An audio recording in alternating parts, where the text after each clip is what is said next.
एउटा भाइले बोका हेर्ने हो गाइज भन्दै भ्लग बनाउँथ्यो। त्यस्तै अब मसँग त बोका त छैन, तर मसँग चाहिँ सागबारी छ क्या।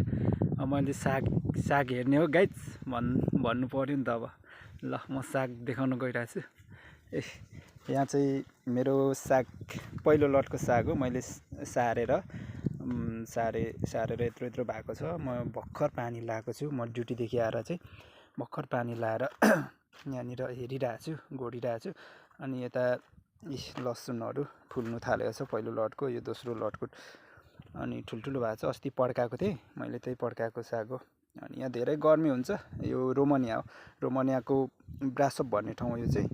अनि यहाँ गर्मी हुन्छ, लगभग दिउँसो 42 डिग्रीसम्म गर्मी हुन्छ अहिले चाहिँ। अनि यता यो धनियाँ हो, धनियाँ पहिलेको धनियाँ हो, ठुल्ठुलो भइसकेको छ, फुल्न लागिसक्यो। अनि खाने मान्छे नभएर चाहिँ खेर जान लागिसक्यो। के गर्नु, हामी दुईजना मात्रै छौँ, दुईजनाले खाइसकिँदैन। अनि यता साग चाहिँ यो चाहिँ पहिलो लटको साग हो।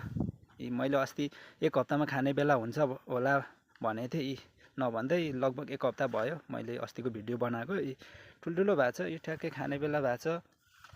अनि यता पनि त्यही हो, छेउछेउमा मैले सागै रोपेको छु।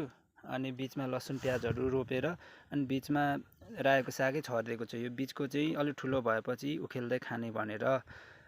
अनि यो छेउछेउको चाहिँ सागै हो, साग चाहिँ टिप्दै खाने भनेर। हेर्नु कस्तो टक्क कति राम्रो छ है, कत्रो पात भएको छ। ठ्याक्कै यो देख्दाखेरि तपाईँहरूलाई सुँगुरको मासुको याद आउँछ होला सायद।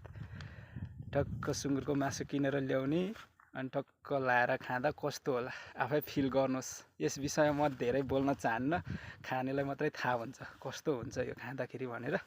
यस्तो छ सागबारी। अनि यता यो धनियाँ दोस्रो लटको भर्खर उम्रिँदैछ, पातहरू देखिँदैछ। अनि यो पनि खाने बेला हुन्छ अब हप्ता दिन 10 दिन पछाडि। ल सागहरू यस्तै छ, फाक्साको जोडी भइसकेको छ, खाने बेला।